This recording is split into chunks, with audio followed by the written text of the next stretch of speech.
കർത്താവിൻ്റെ പരിശുദ്ധമായ നാമം വാഴ്ത്തപ്പെടുമാറാകട്ടെ. ബ്രഹ ഇന്റർനാഷണൽ മിനിസ്ട്രീസിൻ്റെ ദി വേർഡ് ഓഫ് ട്രൂത്ത് എന്ന ഈ ബൈബിൾ പഠന പരമ്പരയിലേക്ക് ഏവരെയും വീണ്ടും സ്വാഗതം ചെയ്യുന്നു. കഴിഞ്ഞ നാളുകൾ ഈ ബൈബിൾ പഠനം അനേകരുടെ ആത്മീക ജീവിതത്തിൽ അനുഗ്രഹമായിരുന്നു എന്ന് ഞങ്ങൾക്ക് മനസ്സിലാക്കുവാൻ സാധിച്ചിട്ടുണ്ട്. തുടർന്നും ഈ പ്രവർത്തനത്തെ ഓർത്ത് നിങ്ങൾ പ്രാർത്ഥിക്കണം. തുടർന്ന് ദൈവവചന പഠനത്തിനായി നമ്മുടെ ഹൃദയങ്ങളെ ഏകാഗ്രമാക്കാം. കർത്താവ് നമ്മെ ധാരാളമായി അനുഗ്രഹിക്കുമാറാകട്ടെ.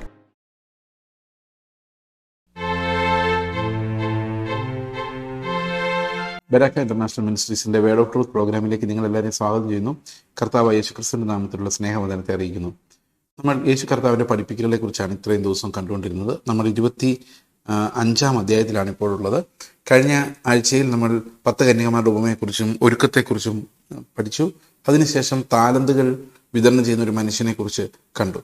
കർത്താവ് എങ്ങനെയാണ് അവൻ്റെ ധനത്തെ നമുക്ക് വിതരണം ചെയ്യുന്നതെന്നും ആ ധനം എങ്ങനെയാണ് നമ്മൾ വിനിയോഗിക്കേണ്ടതെന്നും എങ്ങനെയാണ് സമൃദ്ധിയുള്ളവർക്ക് കൂടുതൽ സമൃദ്ധി ഉണ്ടാകുന്നതെന്നും ഇല്ലാത്തവൻ്റെ കയ്യിൽ നിന്ന് ഉള്ളതും കൂടെ പോകുന്നത് എങ്ങനെയാണെന്നൊക്കെയുള്ള വിവരങ്ങൾ നമ്മൾ കഴിഞ്ഞ ആഴ്ചയിൽ ചിന്തിക്കാനിടയായി.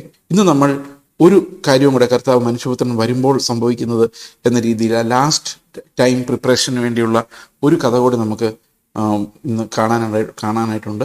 അതിനുശേഷം കർത്താവിൻ്റെ പാഷൻ അനുഭവങ്ങളിലേക്ക് നമ്മൾ കടക്കുകയാണ്. അതിലെ സംഭവങ്ങളിലേക്കൊന്നും നമ്മൾ പോകുന്നില്ല. പക്ഷെ കർത്താവ് നമ്മളെ പഠിപ്പിച്ച കാര്യങ്ങളും മറ്റു പ്രധാനപ്പെട്ട കാര്യങ്ങൾ മാത്രമാണ് ഈ പഠനത്തിൽ പ്രസ്താവിക്കുന്നത്. മത്തായിയുടെ സുവിശേഷം 25:31 ഇങ്ങനെ പറയുന്നു: മനുഷ്യപുത്രൻ തന്റെ തേജസ്സോടെ സകല വിശുദ്ധ ദൂതന്മാരുമായി വരുമ്പോൾ അവൻ തന്റെ തേജസ്സിന്റെ സിംഹാസനത്തിലിരിക്കും. സകല ജാതികളെയും അവൻ്റെ മുമ്പിൽ കൂട്ടും. അവൻ അവരെ ഇടയൻ ചെമ്മരിയാടുകളെയും കോലാടുകളെയും തമ്മിൽ വേർതിരിക്കുന്നത് പോലെ വേർതിരിച്ച് ചെമ്മരിയാടുകളെ തന്റെ വലത്തും കോലാടുകളെ തന്റെ ഇടത്തും നിർത്തും. രാജാവ് തന്റെ വലത്തുള്ളവരുടെ അരുളി ചെയ്യും: എൻ്റെ പിതാവിനാൽ അനുഗ്രഹിക്കപ്പെട്ടവരെ വരുവിൻ, ലോകസ്ഥാപനം മുതൽ നിങ്ങൾക്കായി ഒരുക്കിയിരിക്കുന്ന രാജ്യം അവകാശമാക്കിക്കൊള്ളുവിൻ.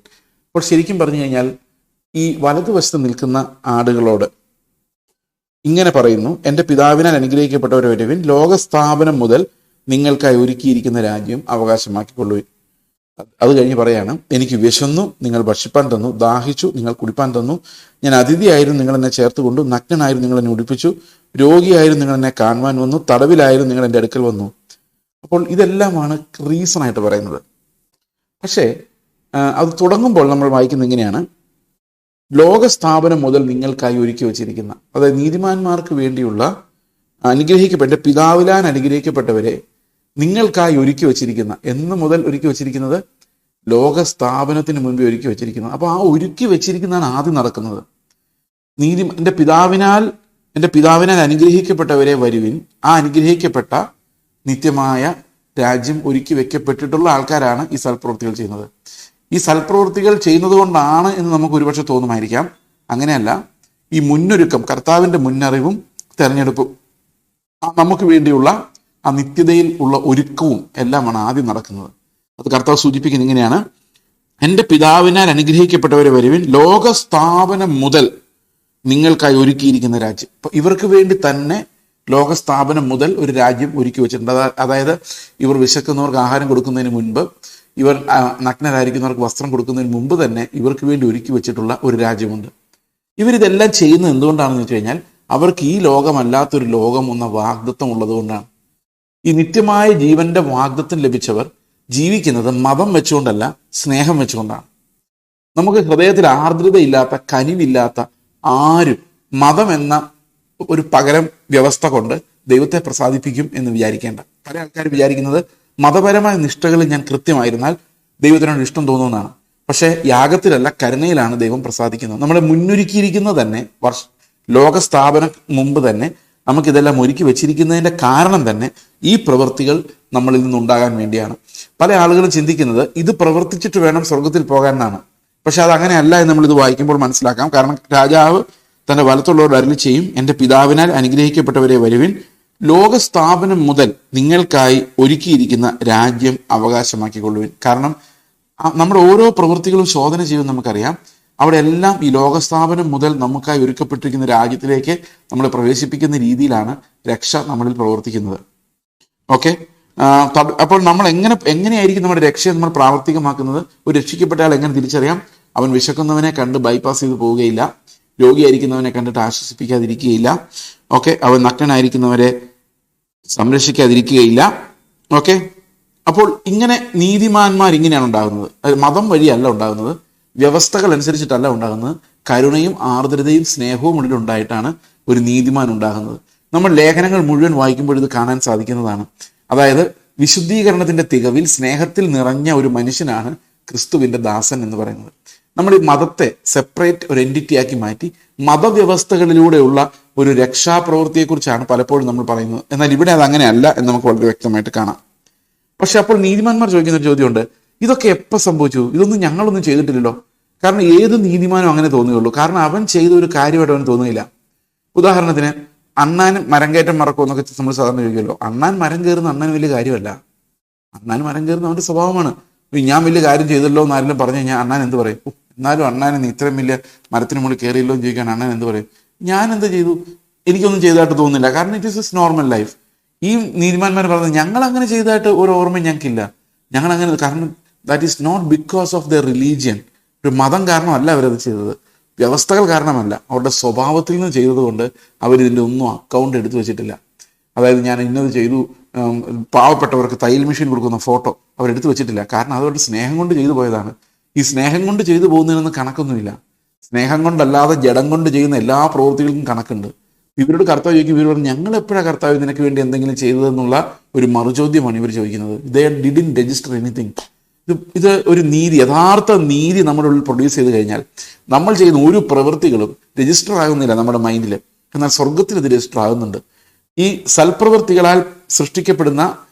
സൽപ്രവൃത്തികൾക്കായി സൃഷ്ടിക്കപ്പെടുന്ന പുതിയ മനുഷ്യൻ, നിത്യജീവന്റെ അവകാശിയായ ദൈവം മുൻപേ തന്നെ നമുക്ക് വെച്ചിരിക്കുന്ന അവകാശത്തിലേക്ക് പ്രവേശിക്കുന്ന നീതിമാന്മാർ ഉണ്ടാക്കപ്പെടുകയാണ്. അത് ദൈവത്താൽ സൃഷ്ടിക്കപ്പെടുകയാണ്.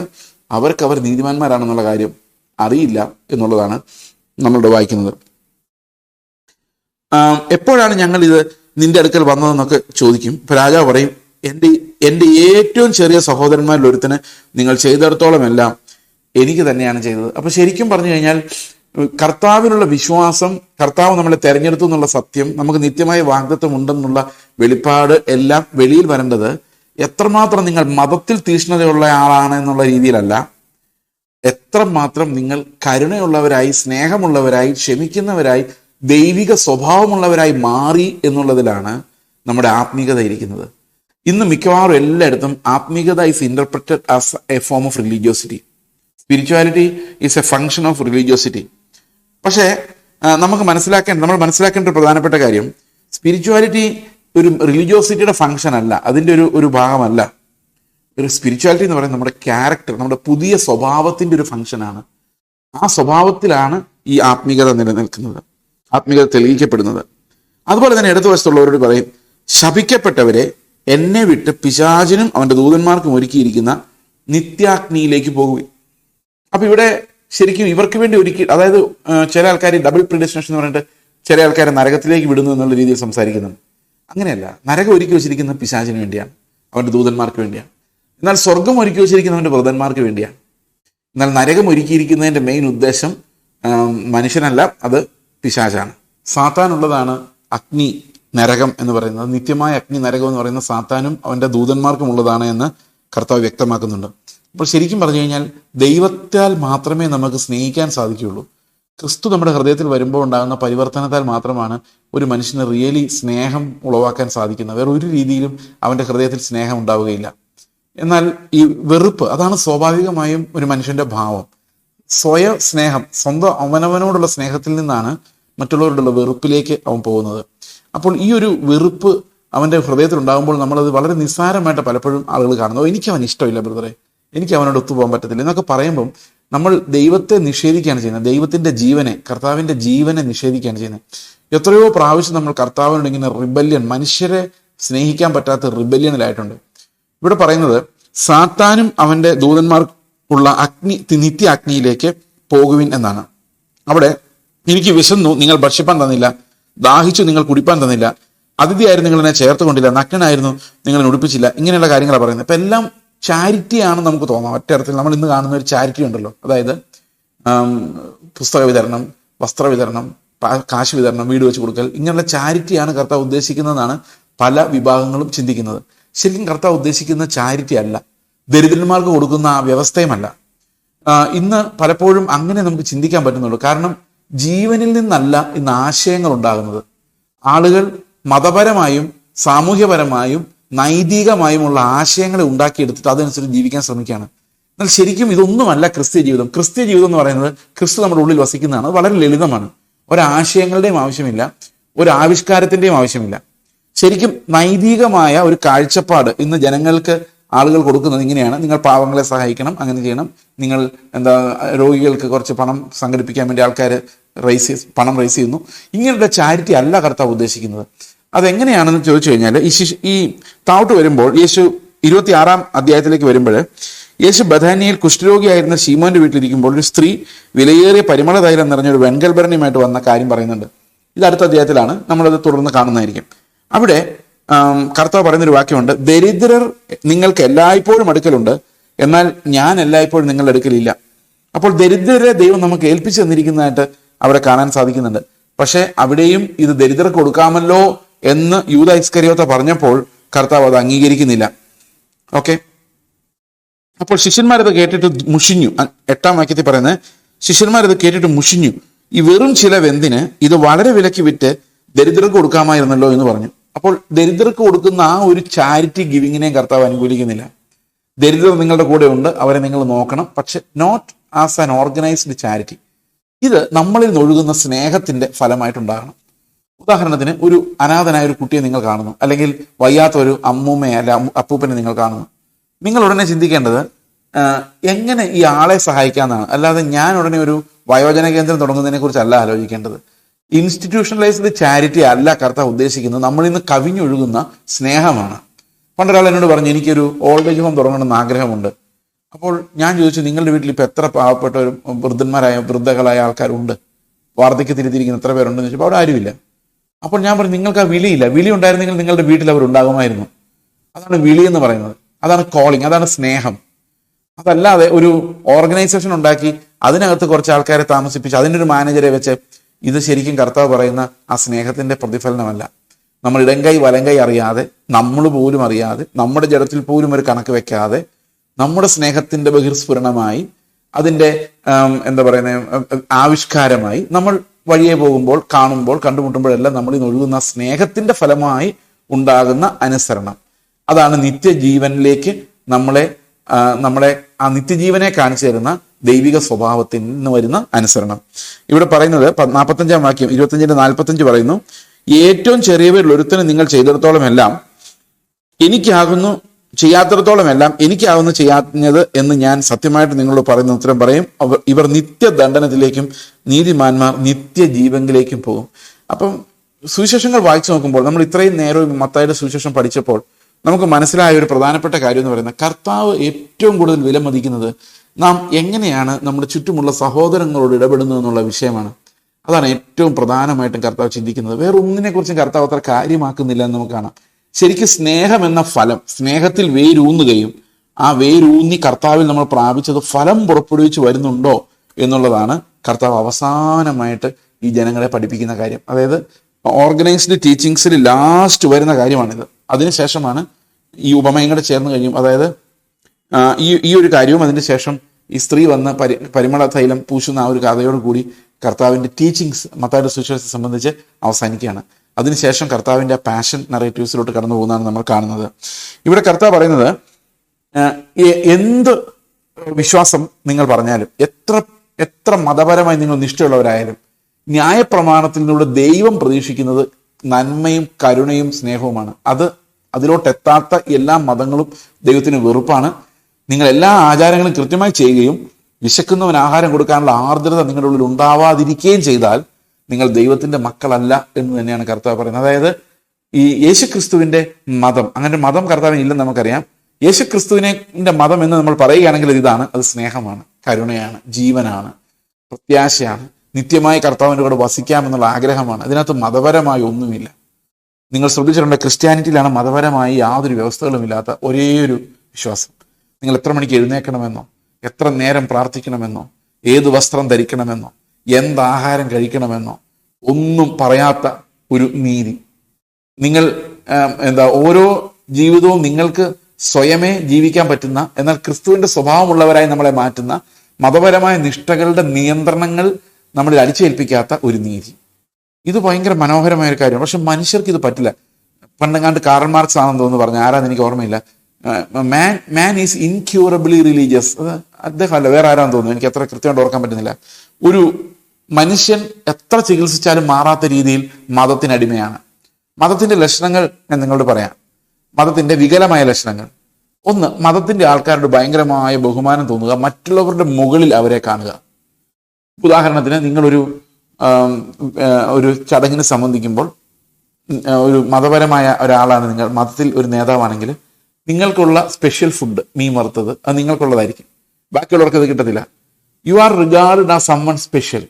ഈ സ്പെഷ്യാലിറ്റി ആയിട്ടുള്ള സ്പെഷ്യലായിട്ടുള്ള ഒരു കൺസിഡറേഷൻ മതത്തിന്റെ ഒരു അടയാളമാണ്. അതായത് ദൈവത്തിനും മനുഷ്യരുടെയും ഇടയിൽ നിൽക്കുന്ന ആളുകൾ, അവരാണ് ഇടനിലക്കാർ. ഇടനിലക്കാർ മതത്തിന്റെ ഒരു പ്രത്യേകതയാണ്. നിങ്ങൾ ദൈവത്തിന്റെ അടുത്തേക്ക് ചെല്ലാൻ ആരെങ്കിലും ആശ്രയിക്കുന്നുണ്ടോ? ഞാൻ എപ്പോഴും പല പ്രാവശ്യം ഈ ക്ലാസ്സിൽ നിങ്ങളെ ഓർപ്പിച്ചൊരു കാര്യമാണ്, ദൈവത്തിന്റെ അടുത്തേക്ക് ചെല്ലാനും ദൈവത്തിൽ നിന്നൊരു കാര്യം സാധിക്കാനും നിങ്ങൾ ഏതെങ്കിലും ഒരു മനുഷ്യന്റെ ഇടനില, ഒരു മനുഷ്യന്റെ മധ്യസ്ഥത നോക്കുന്നുണ്ടോ, സ്വീകരിക്കുന്നുണ്ടോ, നിങ്ങളൊരു മതത്തിന്റെ അടിമയാണ്. നിങ്ങൾ ഏതെങ്കിലും വ്യവസ്ഥാപിതമായ കർത്താവ് പറയാത്ത കൽപ്പനകളാൽ നിയന്ത്രിതരാണോ? കർത്താവ് നമ്മളെ പഠിപ്പിക്കാത്ത ഏതെങ്കിലും കാര്യത്താൽ നിങ്ങൾ നിയന്ത്രിതരാണെങ്കിൽ നിങ്ങൾ മതത്തിന്റെ അടിമകളാണ് എന്ന് വേണം മനസ്സിലാക്കാൻ. ഓക്കെ, അപ്പോൾ ഈ മതം എന്ന് പറയുന്നതിനെതിരെ കർത്താവ് ഇത്രയും കാലം പഠിപ്പിക്കുകയും അതുപോലെ ഇത് സ്നേഹത്തിൽ എങ്ങനെ നമ്മുടെ വിശ്വാസത്തെ എത്തിക്കാം എന്ന് കർത്താവ് കാണിച്ചു തരികയും ചെയ്തു. ഇനി അതിനുശേഷം അവസാന കാലങ്ങൾ, കർത്താവിന്റെ ഈ ലോക ജീവിതത്തിന്റെ അവസാന കാലങ്ങൾ എത്തുമ്പോൾ 26 അധ്യായത്തിന്റെ 6 വാക്യം ഇങ്ങനെയാണ്: യേശു ബഥാനിയിൽ കുഷ്ഠരോഗിയായിരുന്ന ശീമോന്റെ വീട്ടിലിരിക്കുമ്പോൾ, അപ്പോൾ അദ്ദേഹം സൗഖ്യം കിട്ടിയ ഒരാളാണ്, ഒരു സ്ത്രീ വിലയേറിയ പരിമള തൈലം നിറഞ്ഞ ഒരു വെങ്കൽ ഭരണി എടുത്തുകൊണ്ടുവന്ന് അടുക്ക വന്നു. അവൻ പന്തിയിലിരിക്കുമ്പോൾ അത് അവന്റെ തലയിൽ ഒഴിച്ചു.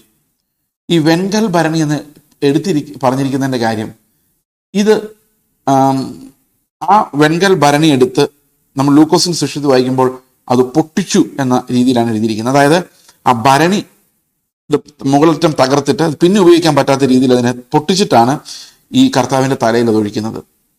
അപ്പോൾ ശിഷ്യന്മാരത് കണ്ടിട്ട് മുഷിഞ്ഞു. അപ്പോൾ ഈ വെങ്കൽ ഭരണി എടുത്തുകൊണ്ടെന്ന് ഒഴിക്കുന്നത് പാപിനിയായൊരു സ്ത്രീ എന്നുള്ള രീതിയിലൂടെ അങ്ങനെ കാണിക്കുന്നില്ല. ഇത് വെറുതെ വേസ്റ്റ് ആക്കി കളഞ്ഞല്ലോ എന്നുള്ളൊരു ചിന്ത മാത്രമാണ് ശിഷ്യന്മാർക്ക് വരുന്നത്. പ്രിയ സഹോദരങ്ങളെ, കർത്താവിനോടുള്ള സ്നേഹം പ്രകടിപ്പിക്കാൻ വേണ്ടി ആ സ്ത്രീ ചെയ്തതിനെക്കുറിച്ച് കർത്താവ് പറയുകയാണ്, എൻ്റെ ദേഹത്തിന്മേൽ അവർ ഒഴിച്ചത് എൻ്റെ ശവസംസ്കാരത്തിനായി ചെയ്തതാകുന്നു. അപ്പോൾ ഇത് ലാസ്റ്റ് ടീച്ചിങ്ങിന്റെ ഭാഗമാണ്. അതായത് കർത്താവിന്റെ ടീച്ചിങ്സ് ഒരു ക്ലൈമാക്സിലേക്ക് വരുമ്പോൾ എന്താ സംഭവിക്കുന്നത് നോക്കിയാൽ, ഡ്രമാറ്റിക് ആയിട്ട് ഒരു സ്ത്രീ പ്രവേശിക്കുന്നു, വെങ്കൽ ഭരണി പൊട്ടിക്കുന്നു, ആ പരിമള തൈലം കർത്താവിന്റെ തലയിൽ ഒഴിക്കുന്നു. അത് ശവസംസ്കാരത്തിന്റെ മുന്നോടിയായിട്ട്, അതായത് കർത്താവിന്റെ മരണത്തോട് വളരെ വളരെ വളരെ അടുത്ത് ചെന്നിരിക്കുന്നു. അത് ഓർമ്മിപ്പിക്കുകയാണ് കർത്താവ് ചെയ്യുന്നത്. ഓക്കെ, ഇവിടെ പറയുകയാണ്, ആ സ്ത്രീ അസഹ്യപ്പെടുത്തരുത്, അവൾ എങ്കിൽ നല്ല പ്രവൃത്തിയല്ലോ ചെയ്തത്. ദരിദ്രർ നിങ്ങൾക്ക് എല്ലായ്പ്പോഴും എടുക്കുന്നുണ്ട്, ഞാൻ നിങ്ങൾക്ക് എല്ലായ്പ്പോഴും ഇല്ലതാനും. അവൾ എൻ്റെ തൈലം എൻ്റെ ദേഹത്തിന്മേൽ ഒഴിച്ചത് എൻ്റെ ശവസംസ്കാരത്തിനായി ചെയ്തതാകുന്നു. ലോകത്തിലെങ്ങും ഈ സുവിശേഷം പ്രസംഗിക്കുന്നിടത്തെല്ലാം അവൾ ചെയ്തതും അവളുടെ ഓർമ്മയ്ക്ക് പ്രസ്താവിക്കുമെന്ന് സത്യമായിട്ടും നിങ്ങളോട് പറയുന്നു. അപ്പോൾ ഈ സ്ത്രീയുടെ ഒരു പ്രവൃത്തിയെ കർത്താവ് അഭിനന്ദിക്കുന്നതായിട്ടാണ് കാണുന്നത്.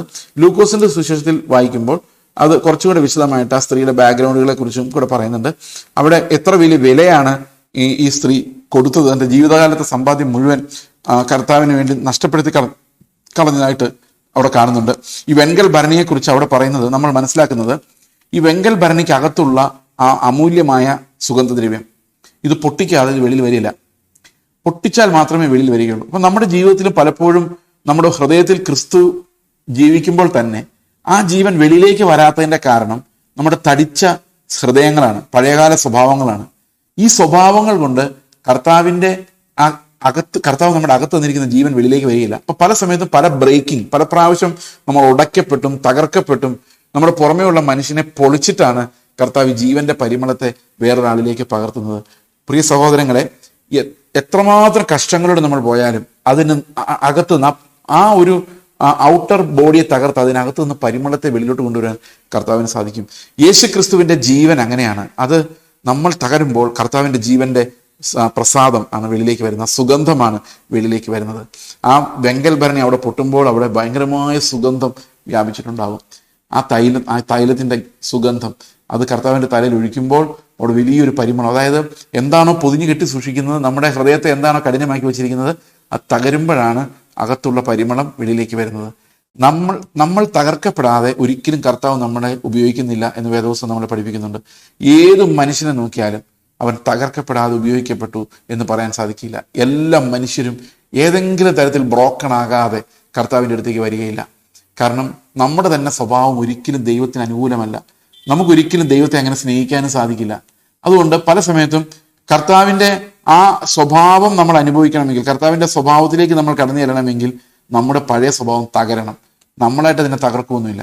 അതിനെ തകർക്കാൻ കർത്താവ് പല വഴികൾ കണ്ടിട്ടുണ്ടാവും. നമ്മുടെ പ്ലാനുകൾ പലപ്പോഴും നടക്കാതെ വരുന്നത്, നമ്മുടെ ജീവിതത്തിൽ വേദനകൾ ഉണ്ടാകുന്നത്, ആളുകൾ നമ്മളെ മനസ്സിലാക്കാതെ വരുന്നത്, ഒറ്റപ്പെട്ടു എന്ന് തോന്നുന്നത്, എൻ്റെ ജീവിതത്തിൽ ഭയങ്കര മുറിവുകളാണെന്ന് തോന്നുന്നത്, ഇതെല്ലാം കർത്താവിൻ്റെ ജീവൻ അകത്തുനിന്ന് വെളി വരുത്താൻ വേണ്ടി ഉണ്ടാകുന്ന പൊട്ടിക്കലുകളാണ്. ആ പൊട്ടിക്കലുകൾ നമ്മെ വിശുദ്ധീകരിക്കും. ആ പൊട്ടിക്കലുകൾ ക്രിസ്തുവിൻ്റെ സ്വഭാവമുള്ളവരാക്കി നമ്മളെ മാറ്റും. ഓരോ പ്രാവശ്യം നമ്മൾ തകർക്കപ്പെടുമ്പോഴും ക്രിസ്തുവിൻ്റെ സ്വഭാവം നമ്മൾ വെളിപ്പെട്ടുകൊണ്ടിരിക്കും. ഇത് അവൻ്റെ മരണത്തിനോടുള്ള സാദൃശ്യമാണ്. ഈ പരിമള തൈലം ഈ മരണത്തിനോടുള്ള സദൃശ്യമായിട്ടാണ് അവിടെ ഉപയോഗിക്കപ്പെട്ടിരിക്കുന്നത്. അത് വലിയൊരു സുഗന്ധമാണ് അവിടെ ഉണ്ടാക്കിയിരിക്കുന്നത്. അതായത് കർത്താവിൻ്റെ മരണം അനേകരുടെ ജീവിതത്തെ സുഗന്ധപൂരിതമാക്കുന്നു. ആ മരണം കൊണ്ട് അനേകം ആളുകൾ ജീവൻ പ്രാപിക്കുന്നു. അവൻ ആ ജീവൻ നമുക്ക് തന്നിരിക്കുന്നു, ജീവിക്കാൻ തന്നിരിക്കുന്നു. പക്ഷെ നമ്മുടെ പഴയ സ്വഭാവം, പഴയ കോട്ടകൾ, നമ്മൾ കെട്ടിവെച്ചിരിക്കുന്ന പഴയ കോട്ടകൾ, പഴയ പ്രജുഡിസസ്, അല്ലെങ്കിൽ പണ്ട് കാലത്തെങ്ങാണ്ട് ഇനി ഈ ഒരു കോട്ട എന്നുള്ള കാര്യം ഞാനൊന്ന് എക്സ്പ്ലെയിൻ ചെയ്യാം. എന്താണ് ഈ പരിമളം വെളിയിലോട്ട് പോകാതിരിക്കാനുള്ള കാരണം? ഞാൻ അതിനൊരു ചെറിയൊരു എക്സാമ്പിൾ ഞാൻ നിങ്ങളോട് പറയാം. ചെറുപ്പകാലത്ത് എനിക്കൊരു ട്രോമാറ്റിക് അനുഭവം ഉണ്ടായി. ആ ട്രോമ വിശദീകരിക്കേണ്ട സമയമില്ല. പക്ഷേ അത് ഒരു ദിവസം എൻ്റെ പിതാവ് വെളിയിൽ പോയിട്ട് വരാൻ കഴിഞ്ഞില്ല. there was an accident. ഞാനത് എക്സ്പ്ലെയിൻ ചെയ്യുന്നില്ലെങ്കിൽ പോലും വളരെ നാളുകൾ കഴിഞ്ഞാണ് ചികിത്സയൊക്കെ കഴിഞ്ഞ്, ഞങ്ങൾ വളരെ ചെറിയ കുട്ടികളാണ്. അതൊരു ട്രോമ ആയിട്ട് എൻ്റെ ഉള്ളിൽ കിടന്നു. കാരണം രാത്രി 9 മണിക്ക് വരും, 10 മണിക്ക് വരും, പിതാവ് വരുമെന്ന് വിചാരിച്ച് 11, 12 അന്ന് വന്നില്ല, പിറ്റേ ദിവസം വന്നില്ല, അടുത്ത ദിവസം വന്നില്ല. ഒരു ലോങ് കാത്തിരിപ്പിന് ശേഷമാണ് വരുന്നത് ഹോസ്പിറ്റലിൽ നിന്ന്. അപ്പോൾ അങ്ങനെ ഒരു ട്രോമ ഉണ്ടായത് എൻ്റെ മൈൻഡിനെ വല്ലാതെ ബാധിച്ചിരുന്നു. പിന്നീട് ആര് വെളിയിൽ പോയാലും എനിക്ക് പേടിയാവാൻ തുടങ്ങി. ഇവരിപ്പോൾ വന്നില്ലെങ്കിൽ എന്ത് ചെയ്യും, 1 മണിക്കൂർ കഴിഞ്ഞ് വന്നില്ലെങ്കിൽ എന്ത് ചെയ്യും, എന്തെങ്കിലും സംഭവിച്ചോ, ഇങ്ങനെയുള്ള ആങ്സൈറ്റി. ഇത് നമ്മുടെ ഉള്ളിലൊരു കോട്ട പോലെ കിടക്കും, നമ്മുടെ വിശ്വാസത്തെ ബാധിക്കും. ഇങ്ങനെ അനേകം പോസിറ്റീവും നെഗറ്റീവുമായിട്ടുള്ള കാര്യങ്ങൾ, അനേകം നമ്മുടെ പ്രകൃതത്തിലുള്ളതായ കാര്യങ്ങൾ, ഇങ്ങനെ അനേകം കോട്ടകൾ നമ്മുടെ ഉള്ളിൽ ഉണ്ടായി വന്നിട്ടുണ്ട്. ഇതിനെല്ലാം ബ്രേക്ക് ചെയ്യുവാൻ കർത്താവ് പല മാർഗങ്ങൾ ഉപയോഗിക്കും. പാപം കൊണ്ടുണ്ടാകുന്ന കോട്ടകളുണ്ട്. രക്ഷപ്പെട്ടു പോകാൻ പറ്റില്ല എന്ന് വിചാരിക്കുന്ന അഡിക്ഷൻസിനകത്ത് പെട്ടുപോയവരുണ്ട്. ഈ അഡിക്ഷൻസിനകത്ത് പെട്ടിട്ട്, അത് ഡ്രഗ് ആയാലും ലൈംഗികതയായാലും, ഇങ്ങനെയുള്ള അഡിക്ഷൻസിനകത്ത് പെട്ടിട്ട് രക്ഷപ്പെടാൻ പറ്റാതെ വിലപിക്കുന്നവരുണ്ട്. പ്രിയ സഹോദരങ്ങളെ, ദൈവത്തിൻ്റെ കയ്യിലേക്ക് നമ്മളെ വിട്ടുകൊടുക്കും. അതായത് നമ്മൾ പണിയാൻ പോകാതെ കർത്താവിൻ്റെ അടുത്തേക്ക് നമ്മൾ അടുത്ത് ചെല്ലും തോറും ഈ പുറന്തോട് പൊട്ടുകയും അത് തകർന്നു പോവുകയും നമ്മൾ ഉണ്ടാക്കി വെച്ചിരിക്കുന്ന കോട്ടകളെല്ലാം ഇല്ലാതായി പോവുകയും ക്രിസ്തുവിൻ്റെ പരിമളം നമ്മുടെ ചുറ്റും വ്യാപിക്കുകയും ചെയ്യും. ഈ ക്രിസ്തുവിൻ്റെ സ്നേഹത്താലല്ലാതെ സുവിശേഷത്തെ വ്യാഖ്യാനിക്കാൻ സാധിക്കില്ല. അതൊരു ചാരിറ്റബിൾ കൺസേൺ ആയിട്ടല്ല വരുന്നത്, അത് ജീവന്റെ ഒഴുക്കായിട്ടാണ് വരുന്നത്. പലപ്പോഴും നമുക്ക് സംഭവിച്ച മിസ്റ്റേക്ക് എന്ന് പറയുന്നത് ഈ സൽപ്രവൃത്തികളെല്ലാം ചാരിറ്റി ആക്കി മാറ്റുന്നുള്ളതാണ്. It's not charity. ചാരിറ്റി എന്നുള്ള പഴയ ഇംഗ്ലീഷ് വാക്ക് അനുസരിച്ച് അത് ലവ് എന്നാണ്. ആ ഒരു സ്നേഹത്തിന്റെ ബഹിർസ്ഫുരണമായി അതിന്റെ ഒരു വെളിയിലോട്ടുള്ള ഒരു പ്രത്യക്ഷതയായി വേണം നമ്മുടെ ഓരോ പ്രവൃത്തികളും വെളിയിൽ വരുവാൻ. കർത്താവ് അത് വളരെയധികം ഇവിടെ നിർബന്ധിക്കുന്നതായിട്ട് കാണുന്നു. അപ്പോൾ ഈ ഒരു കാഴ്ചപ്പാടോടുകൂടി നമ്മൾ കർത്താവിൻ്റെ ടീച്ചിങ്സിനെ നോക്കേണ്ടതാണ്. അതായത് ഏറ്റവും പ്രധാനപ്പെട്ടത് ആന്തരിക മനുഷ്യൻ അനുഭവിക്കുന്ന ആ സ്നേഹവും കരുണയും. എൻ്റെ പിതാവ് പുത്രനിലൂടെ എന്നെ എത്ര ആഴമായി സ്നേഹിച്ചിരിക്കുന്നു, ഇത്രയും വലിയ സ്നേഹം എവിടെയും ഈ ലോകത്തുണ്ടാവുകയില്ല, ഞാനത് അനുഭവിക്കുന്നു, ആ സ്നേഹത്തിൽ ഞാൻ സ്വസ്ഥനായിരിക്കുന്നു, ആ സ്നേഹം എന്നെ പൂർണ്ണമായും തൃപ്തിപ്പെടുത്തുന്നു, എനിക്ക് വേറെ ഒന്നിലും തൃപ്തി അന്വേഷിക്കേണ്ട കാര്യമില്ല, കാരണം കർത്താവ് എന്നെ പൂർണ്ണമായും തൃപ്തിപ്പെടുത്തുന്നു. ചില ആൾക്കാർ ഇങ്ങനെ പറയാറുണ്ട്, ഇനി കർത്താവ് മാത്രമേ ഉള്ളൂ ബ്രദറെ എന്ന് കരഞ്ഞുകൊണ്ട് പറഞ്ഞ് ഞാൻ കേട്ടിട്ടുണ്ട്. കർത്താവ് ഉണ്ടെങ്കിൽ പിന്നെ കരയുന്നതിനാണ്. He sufficient, the Lord is sufficient. ലോകത്തിൽ ആരും നിങ്ങളുടെ കൂടെ ഇല്ലെങ്കിലും കർത്താവ് ഉണ്ടെന്ന് പറയുമ്പോൾ the Lord is perfectly sufficient for you. അതിൻ്റെ കൂടെ വേറെ ഒന്നും ലഭിക്കേണ്ടതായിട്ടില്ല. അങ്ങനൊരു തികവിലേക്ക് നടക്കുവാനും ക്രിസ്തുവിൻ്റെ സ്വഭാവത്താൽ നിർവചിക്കപ്പെടുന്ന ഒരു ആത്മീയത ഉണ്ടാകുവാനും, മതാത്മകതയിലല്ല, മതത്തെ ബ്രേക്ക് ചെയ്യുന്ന ക്രിസ്തുവിൻ്റെ ക്യാരക്ടറിലൂടെ ഒരു ആത്മീയത നമുക്കുണ്ടാകുവാനും ഈ വചനങ്ങൾ നമ്മളെ സഹായിക്കും എന്ന് ഞാൻ വിചാരിക്കുന്നു. ഏറ്റവും പ്രധാനം എന്ന് പറയുന്നത് ക്രിസ്തു നമ്മളിൽ വസിക്കുകയും അവൻ്റെ സ്നേഹവും കരുണയും നമ്മുടെ ചുറ്റുമുള്ള സഹോദരങ്ങളിലേക്ക് നമ്മളിൽ നിന്ന് വ്യാപിക്കുകയും അങ്ങനെ ദൈവത്തിൻ്റെ നാമം സകലയിടത്തും മഹത്വപ്പെടുകയും ചെയ്യുക എന്നുള്ളതാണ് കർത്താവ് പഠിപ്പിച്ച ഉപദേശങ്ങളുടെ സാരം. ഇത് തന്നെയാണ് പൗലോസും പറയുന്നത്. നിങ്ങളിൽ വിശ്വാസത്തിന് അനുസരണം ഉണ്ടാകാൻ വേണ്ടി. അനുസരണം എന്ന പരിമള തൈലം ആ ദേശത്തെ മുഴുവൻ പ്രകാശിപ്പിക്കുന്ന സുഗന്ധപൂരിതമാക്കുന്ന ആ പരിമള തൈലം നമ്മളിൽ നിന്ന് പുറപ്പെടുവാനാണ് കർത്താവ് ആഗ്രഹിക്കുന്നത്. അതുകൊണ്ട് പ്രിയ സഹോദരങ്ങളെ, നമുക്ക് പ്രാർത്ഥിക്കാം. നമ്മുടെ ജഡീകമായ തടസ്സങ്ങളെ മാറ്റി ഞങ്ങളുടെ കോട്ടകൊത്തളങ്ങൾ ഇടിക്കപ്പെട്ട് ഞങ്ങളുടെ അകത്ത് നിക്ഷേപിക്കപ്പെട്ടിരിക്കുന്ന ക്രിസ്തുവിൻ്റെ ജീവൻ വെളിപ്പെട്ടു വരത്തക്കവണ്ണം തകർക്കപ്പെടുവാൻ കർത്താവെ അവിടുന്ന് അവിടുത്തെ കരങ്ങളിൽ ഞങ്ങളെ സമർപ്പിക്കുന്നു. കർത്താവായ യേശു ക്രിസ്തുവിൻ്റെ നാമത്തിൽ തന്നെ. ഞാൻ നിന്നെ സ്തുതിച്ചിടും.